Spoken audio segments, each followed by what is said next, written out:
gas, coal, and for nuclear power plant, maybe take 2 or 3 weeks. You can add on an extra week. But Lee Zeldin has done an amazing job in getting you all of the permits that you need, because normally that would take many, many years, and they're already building the plants. They're being built all over the country, and they are incredible. So with that, I'll introduce Chris Wright, who's we were lucky to get him. Doug Burgum convinced me he was the best guy. I wanted Doug Burgum for his position, and because I'm very impressed with Doug. He's doing a fantastic job. He said, there's somebody that's better than me on energy. I said, who? A guy named Chris Wright. He's the biggest in the industry. He's the smartest. He's the best. I say, really? He's better than you? And Doug has a very big ego. So for him to say that was not easy. But I met Chris, and it was sort of love at first sight. He has done some job, and so has Doug. We gave him interior where they have all the oil, and we gave him energy where they take it, right? So we sort of did a friendly merger without going through Congress, because if we went through Congress, it would never get done unless the Speaker wanted to get it done, in which case it would be all right. So, Chris, you could say a few words first. You bet. First of all, thank you all for being here today. The reason we're here and the things that are going to happen are because of the people in this room. I want to thank you, Mr. President, for your leadership. Very early on, I mean, first week, I'm in my new job. I haven't had a boss in 40 years, and I'm in the Oval Office adjusting to this, and the President says to me 2 things very clearly. He says, number 1, we have to lead in AI. We have to lead. This is a transformative technology. America must lead in AI, and the old energy policies that were going on would not lead in AI. We need to lead in AI. Number 2, the government's a bureaucracy. It's always in the way of things. It's been in the way of AI. We've got to run the government like a business. The businesses who want to invest are our partners, and get them here right away, and we've got to work with those partners. And boy, we have 7 incredible leaders in the room today. We're going to win in AI, and we're going to stop the rise in electricity prices because of the 7 leaders that are sitting around this table. The President said you're going to work with them like business leaders. Ultimately, this is not a negotiation where one side wins and one side loses. We have the same interests. The interest of the businesses is to be embraced by the communities so they can build and develop data centers in their communities. Those data centers that are developed there are going to bring jobs and opportunities for people. They're going to have us lead in artificial intelligence, critical for our economy, critical for our national defense, and critical for our security. The nation that leads in AI will be the military superpower. That has been and must remain the United States of America. But this is a pivot, and this is a transformation, and it's the bold leadership of the President and the bold long-term vision of the business leaders that I am very proud to call partners and friends around this table that have invested that money, that have developed those technologies, that are willing to invest those dollars, and are also willing to fix the biggest problem. We had 30% electricity price rises during the Biden administration, and we shrunk our amount of available dispatchable electricity. That is a train wreck waiting to happen, and the President recognized from the start we have to lead in AI and we have to stop electricity price rise, and those are not in contradiction. These companies are smart, they're powerful, they're strong, they can build power, partner with them. And that's exactly, all of them embraced it, all of them have spent money to these noble causes, and as we heard, a number of states that have partnered with the people on this table have announced multi-year rate freezes. Indiana's the leader now and the first one filing for a rate reduction.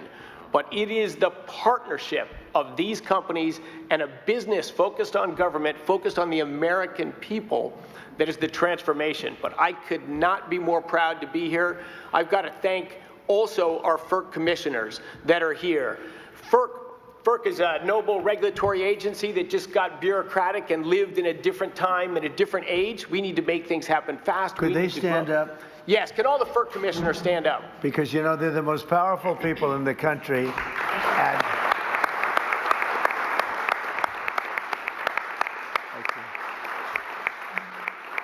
I have had more people say, do you know FERC? I said, do I know FERC? What about FERC? And I learned so much about you, and you are the most powerful people in the country. So we want to be very nice to you. Please get us approvals.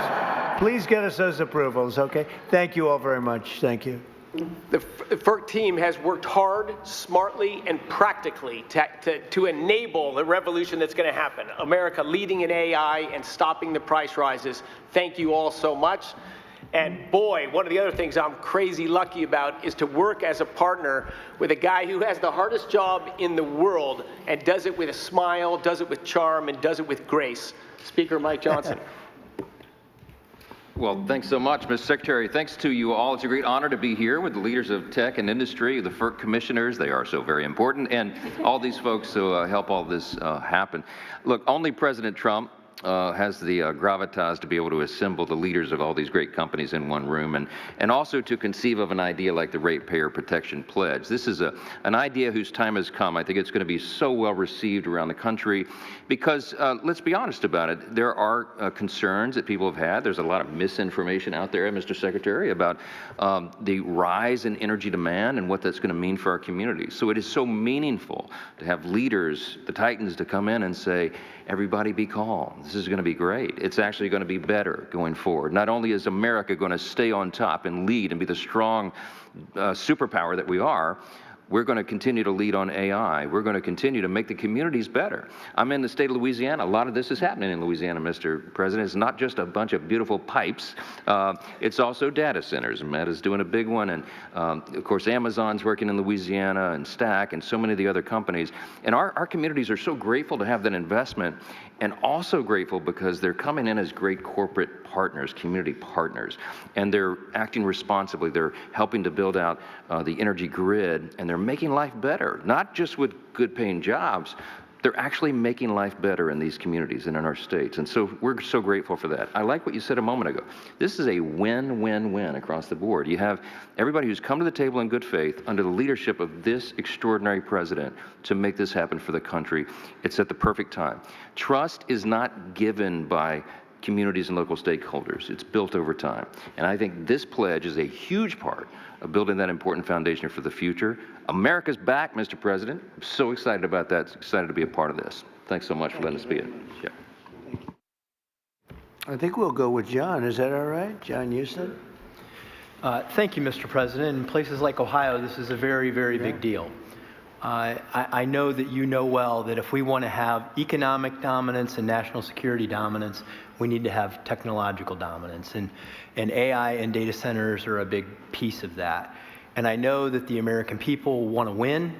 They want to win this just like you do. We want to be superior to our challengers like China.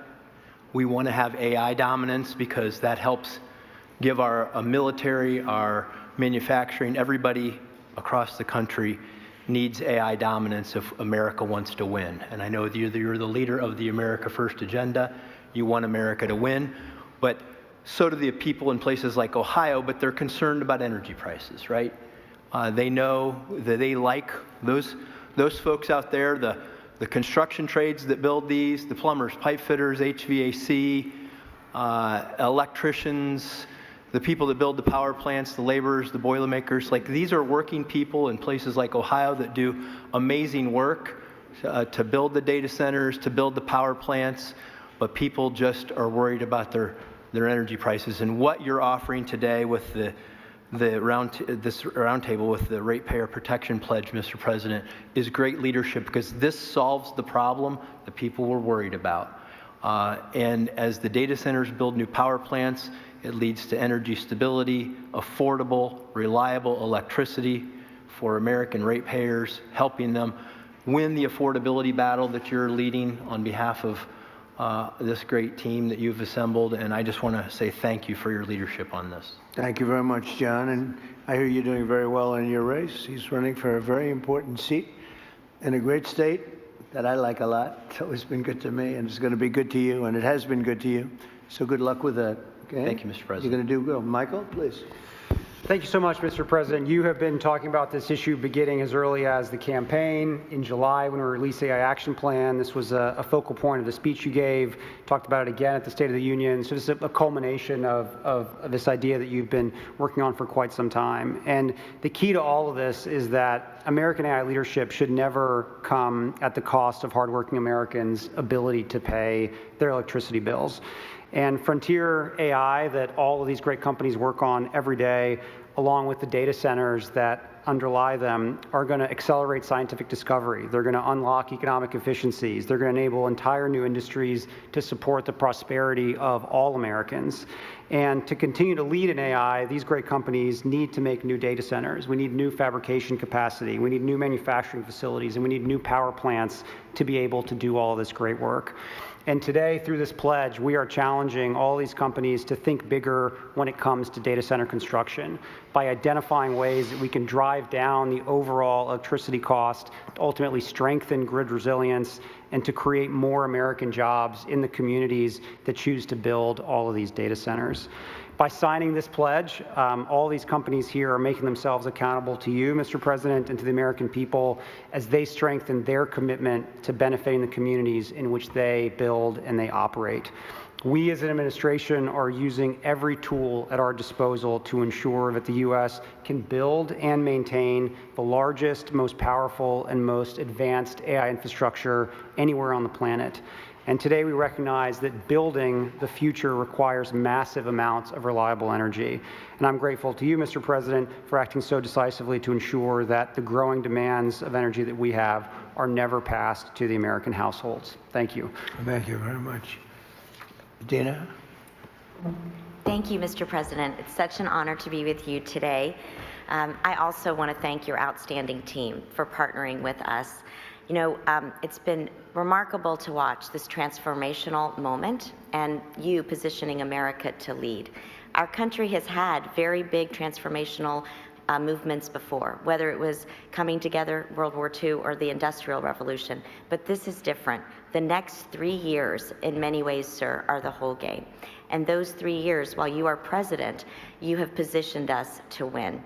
You have not only made sure that energy dominance is a key to how we will succeed in the compute needs we need, but you've also done something very important. You've made us all know that it's not about the products, it's about the people. And at Meta, we are so proud of the jobs that we are creating, whether it is in Louisiana or in Ohio. So proud that it's not just extraordinary engineers, it is pipe fitters, it is welders, it is electricians. And I'm particularly proud today to announce that partnering with Senator Moreno and Senator Husted, we have launched a pilot in Ohio to train fiber technicians, some who are in this audience actually today, a very important skill set needed to build data centers. This 4-week program is a new curriculum. When you graduate, you have a license to be a fiber technician and a guaranteed job with Meta. We are also extremely proud to sign the Ratepayer Pledge today. Also, in Louisiana, as the speaker just said, we have been able to lower the costs of so many Louisiana payers, energy payers, an estimated $650 million over 15 years. So we are proud to say today that we want to fully cover the cost of the energy that we use in our data centers, create jobs and opportunity, but more than anything, sir, we are really proud that we're going to look back and have had the privilege to work with you and know that America won at such a critical time and that we did it really working with the American worker and so many others. So thank you, sir. Proud to be here with you. So nice. Thank you very much, Dan. I also want to say, sir, I forgot to say it, you know, it was 10 years ago, way before we were talking about AI, that you said there is honor and dignity in plumbers and in workforce skills training, and you asked Ivanka, as you know, to chair that. 10 years later, we could not have imagined how much we needed all of those jobs and those programs, and you marshaled the entire government to do it. That is having an impact in cities across the country. So thank you very much. Thank you very much. Thank you, sir. Dan. Ruth, please. Thank you, Mr. President. Google is grateful for all that you and your administration are doing to secure America's continued leadership in AI. And to your point, it must be powered by abundant and affordable energy if it is to benefit all Americans. I'm pleased to be here to underscore Google's support for the Ratepayer Protection Pledge. We're committed to assist in all of your work to support American households, American businesses in this exceptional era of innovation. So 4 brief points how we will deliver on this for Americans. First, adding to energy capacity. Consistent with your call to build, bring, or buy energy, we will meaningfully invest across America to bring new energy online, as you have stressed so frequently, to deliver the self-sufficiency that is core to this pledge. In Texas alone, we've contracted to add more than 7,800 megawatts of net new energy generation and capacity to the grid as we grow our data center footprint. And very much to your point, we're committed to continuing to invest to add capacity where we build.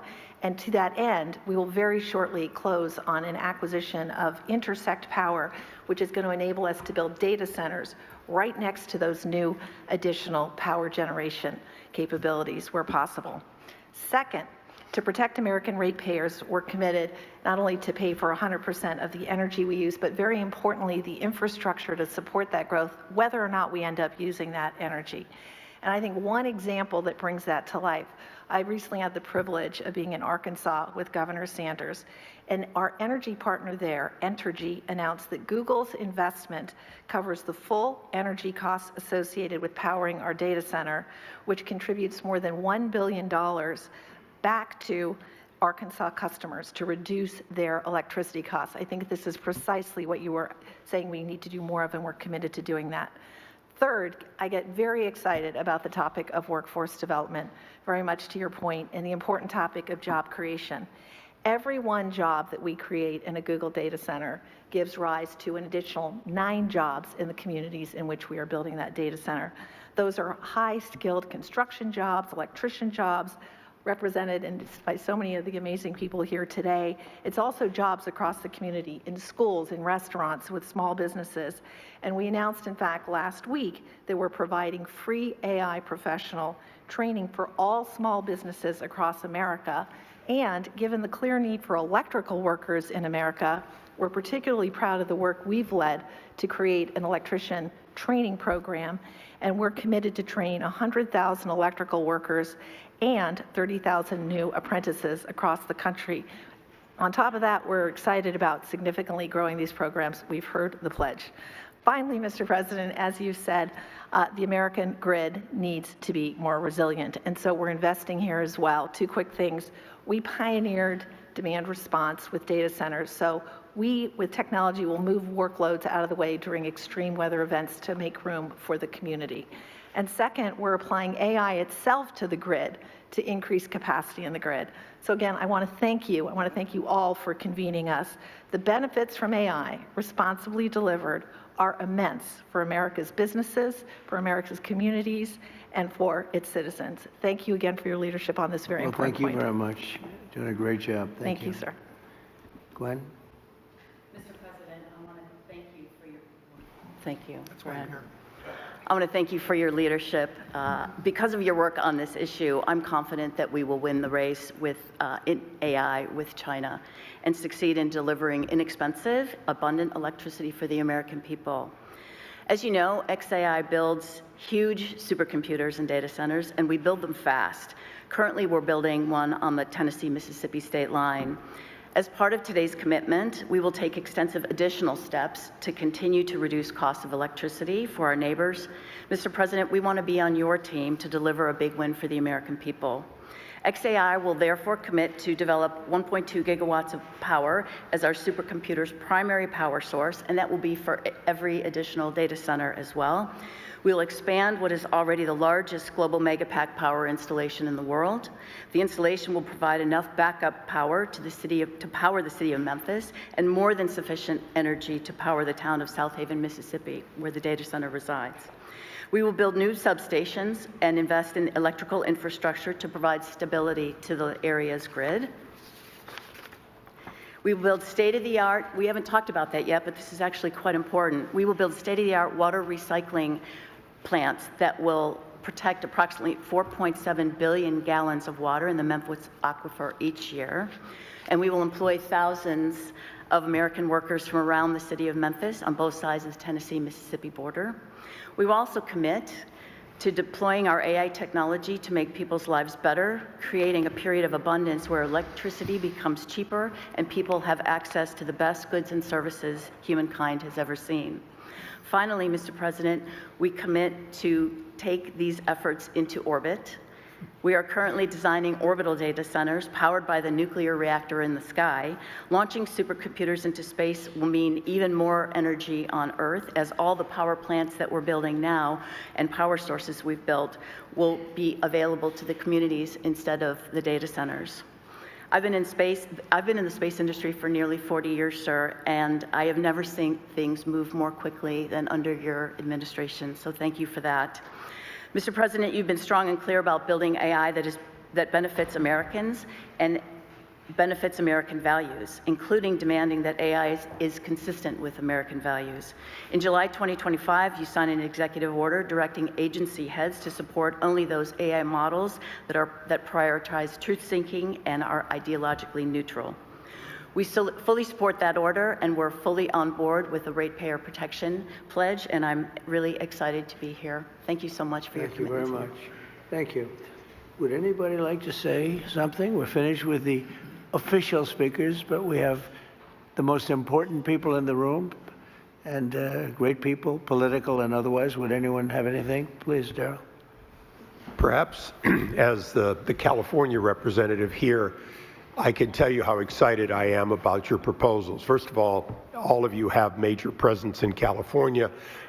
And not long ago, I visited the largest site of one that's not here today, Apple. It's in Reno, Nevada, Mr. President. It is 1,700 acres. It goes on, as you said, forever with buildings. It is doing a great job. It is one of dozens. Most of you also have centers being put up in that same neighborhood just outside my state of California. The reason they're there is the availability of power. And the story I just wanted to briefly say that says a lot about the current state versus where you're putting it with the help of industry. They have what you would call huge, beautiful power plants, one after another that they have. They built them for backup because in Nevada they were able to get all the power they wanted, but they built in resilience there.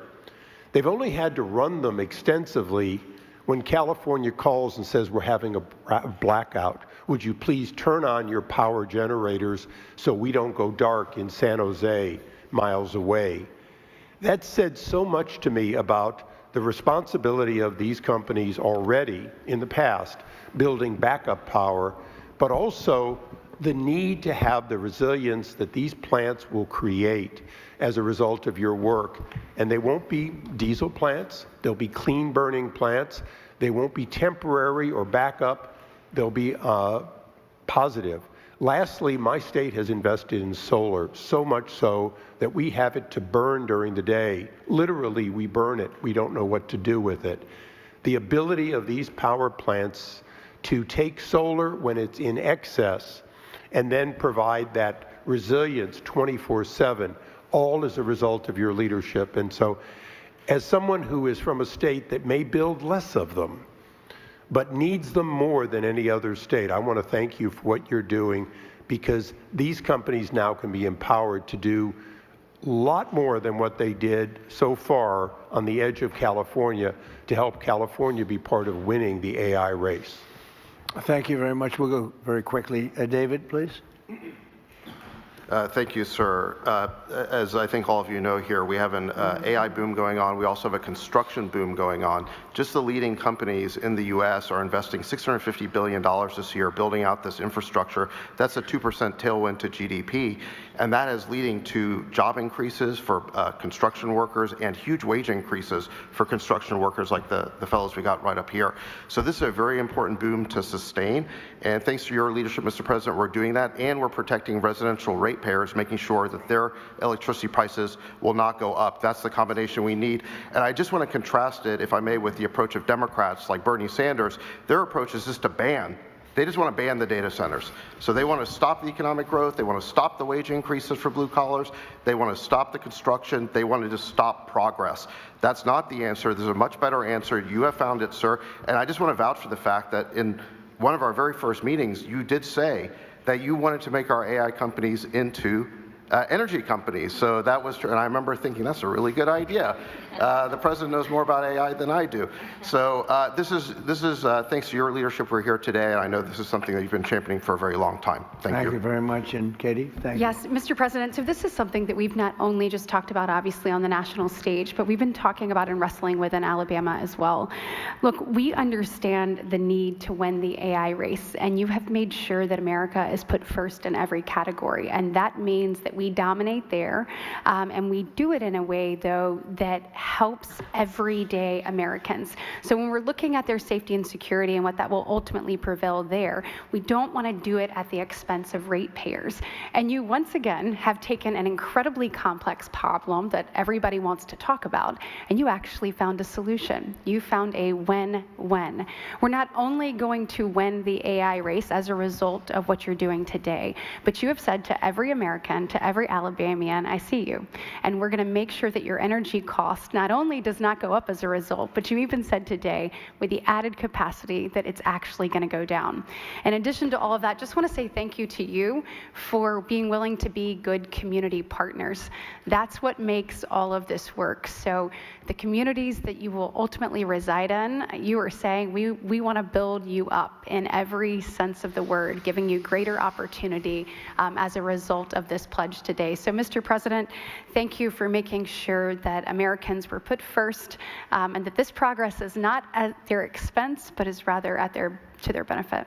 Yep, that's right. Very quickly, Derek. Mr. President, I have to tell you something. You're the only person in the world that could put together this coalition. You are the only person in the world. I hope the American people understand what we're talking about here today. You're meshing high tech with the hammer. You're putting these guys with the hard hats with the 100-pound brain nerds, and that's gonna be the future. Sorry, I love you guys. And so, Mr. President, the thing that the American people need to understand is that you're not thinking about an election cycle. You're thinking about the next generation.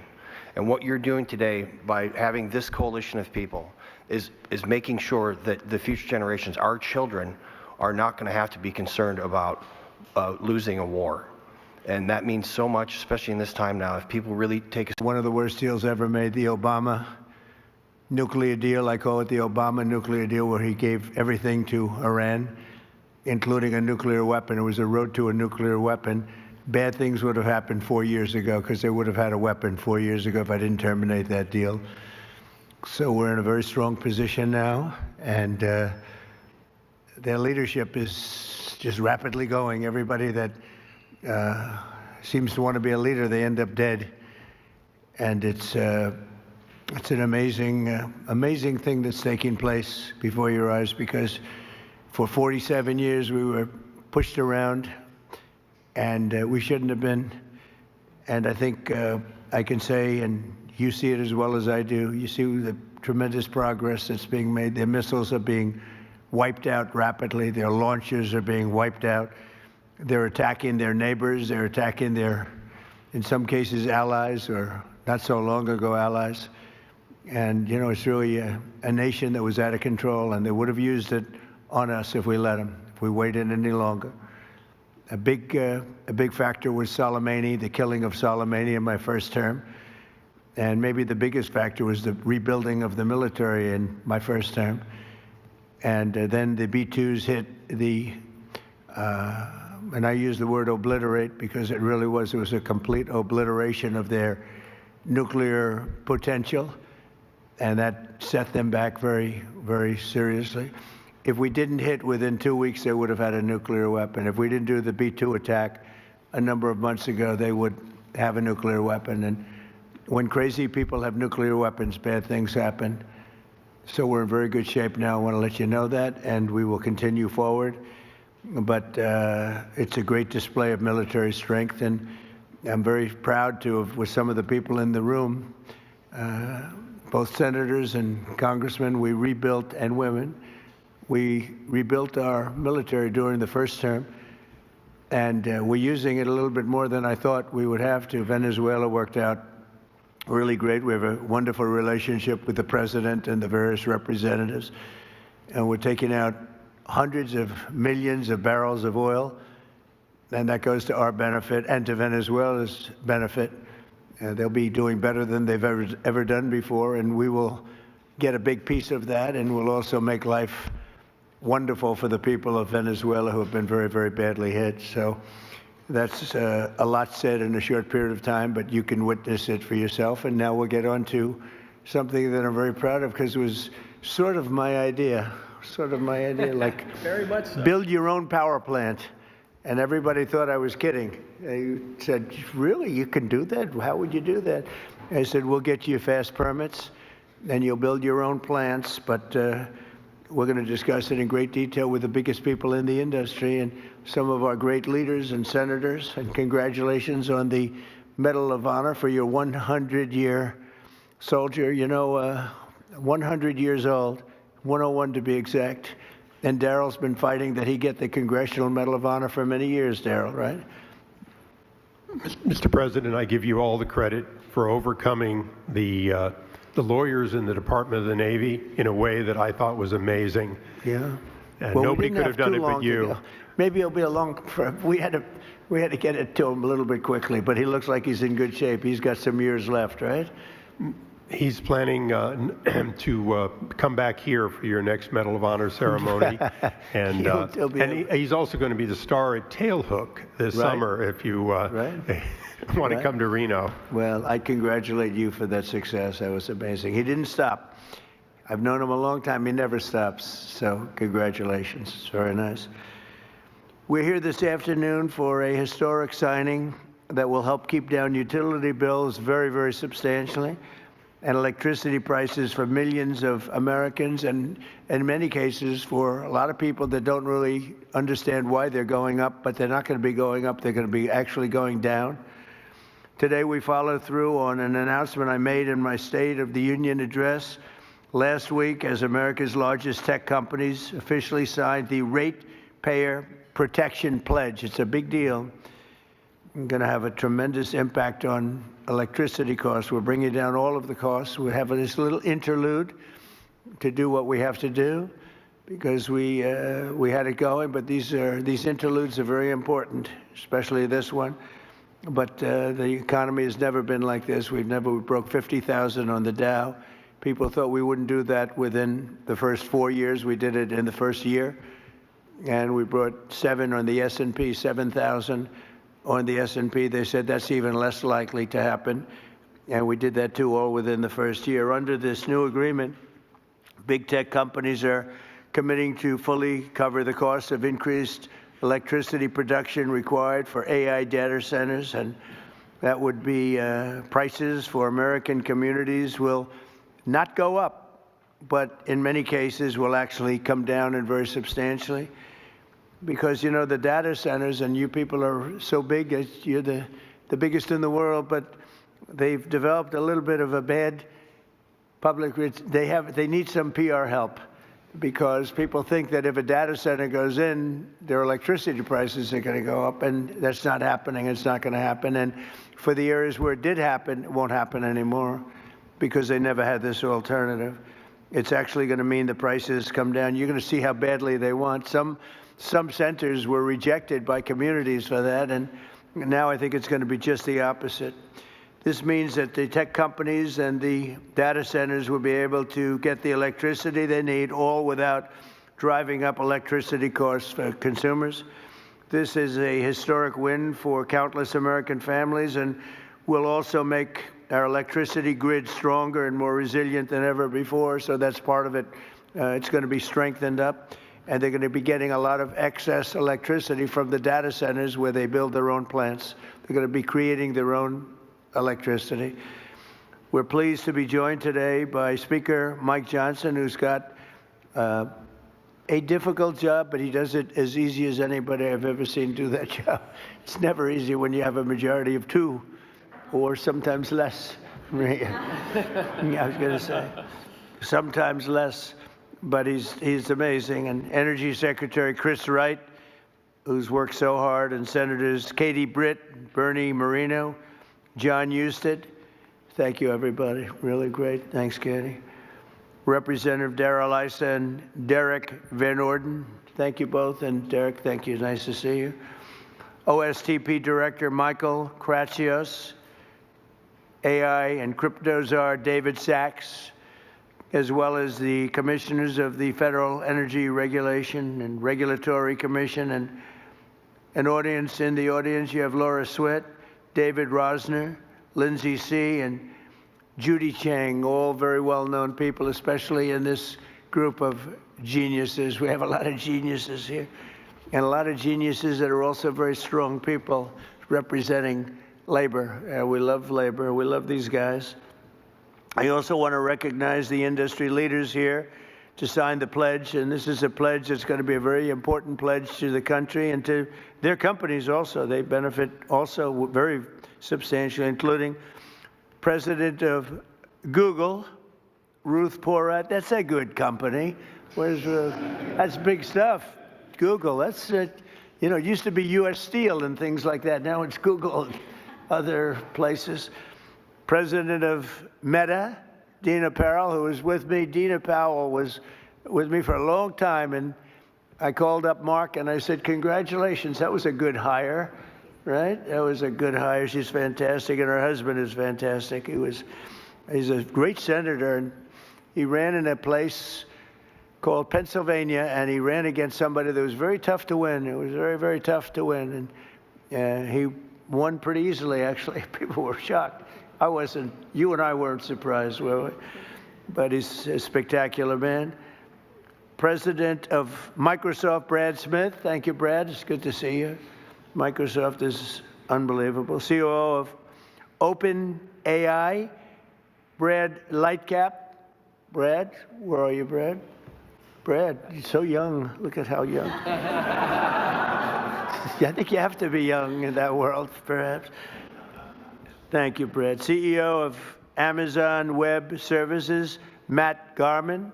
Matt, thank you, Matt. Very well. Say hello to my friend, right? Doing a good job. CEO of Oracle, Clay Mooskwerk. Mooskwerk. Is that fairly good? I don't know. I'm not sure. I usually don't, I just go right over it and I say, Mooskwerk. But how are you? Thank you very much. Appreciate it. I give you a hard job. It's a hard name. You did good. You did well for the difficulty of that name. That's right. I think so. Thank you very much. And Gwen Shortwell of XAI, another real leader. Thank you very much. Thank you. Thank you very much. Appreciate it. And say hello, right, to a special person. The last administration, their allies in Congress gave us the worst inflation in, I say, the history of our country, but they say 48 years. So I'll take either one. It doesn't matter. The press gets very upset when I say in the history of our country. They get very angry about it, actually. They say it was only 48 years. I say, you know, in some ways 48 years sounds worse because it's very specific.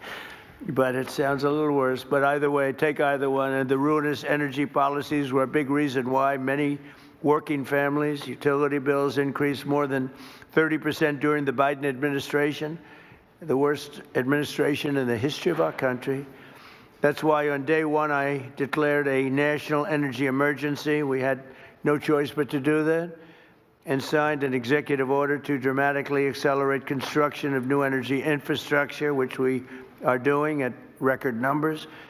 And we're rapidly bringing down those costs, very rapidly. We inherited a mess. I say it all the time. We inherited a total mess. And in many cases, we've fixed it, but we're fixing it. And we'll always be fixing it. We're going to make it better and better and better. Many Americans are still concerned that the massive energy demand from AI data centers could drive up their electricity bills in the future, and we understand that. By 2035, energy demand is expected to more than triple. Can you believe it? A lot of it is AI, and it's also all these big plants that are being built all over the country. They're coming in from Canada and Mexico, from Germany, from Japan, from South Korea. They're all coming here to build cars again. You know, we lost 54% of our car industry because we had presidents that, honestly, on trade and business, they didn't know what the hell they were doing. I could say the same thing for the chip industry. We lost the chip industry, but it's all coming back. You could have stopped it so easy. All you would have had to do is put a charge or a tariff on If you want to leave the United States, that's fine. You can go to Taiwan or anywhere you want. But if you're going to make your product and sell it back in here, you're going to pay 100% or 200 or 300% tariff. And nobody would have ever left, but they missed that opportunity. But it's not going to matter now because it's all coming. They're all coming back. By 2035, energy demand is expected to more than triple. Under the Ratepayer Protection Pledge, we're signing today, the big tech companies are making 5 important commitments to keep utility prices down for American consumers. First, these companies are committing to provide or pay for all power generation and electricity needed for their AI projects, which is massive. And where possible, they'll add capacity to the grid by building new power stations. So they're going to be making their own electricity. They're not going to be taking from the grid, and they will actually probably, based on what I'm seeing, they're building overcapacity, and they'll be able to sell that overcapacity at very low prices into the grid. In addition to that, we're fixing the grid. Now, if we didn't do this, this was, I believe, I don't know, nobody's going to challenge you, won't challenge me. I think this was my idea. I said, wait a minute, we can't, when I first got involved with AI, they said, we will need triple the energy. Think of this, triple the energy of what we have now. Some people said double. I said, whether it's double or triple, that's crazy. And that was just for AI. It is incredible. And when you see the buildings we're talking about, you start to understand it. But unless you saw it, buildings that go for miles, buildings that are so big, buildings that cost $60 billion. I said, you mean $60 million? When I first got involved, they said, we're building a $60 billion building. I said, you mean 60 million? 60 million is a big building. It's not that big, but it's pretty big nowadays. They said, no, no, sir, we're going to spend 60 billion. But now it's like 100 billion and 150 billion. And the bottom line, it takes electricity like nobody's ever seen before. And I said, well, with an old grid, even if we fix it really well, which we're in the process of doing, you can't take that and double our electricity. They're going to have to build it themselves. And I told Mark, I actually told Mark, I told Elon, I told people, and nobody believed me. They said, you're going to let us build our own electricity? Because they've been so used to being beaten down and to have people with no ideas how to solve problems, and then the whole thing fails. It's a whole disaster. They said, no, I'm serious. And in one case, they submitted plans, and they didn't do what I told them. And when I called them, I said, why don't you have your plant here? We thought you were kidding. Are you serious? You really? They couldn't believe it, in a good way. They said, it's too good to be true. And I said, no, it's not. And here's the other thing. You'll have your approvals within 2, 3, or 4 weeks. It used to take 20 years to get it prior to rejection. So in other words, you go 20 years prior to rejection. They'd vote,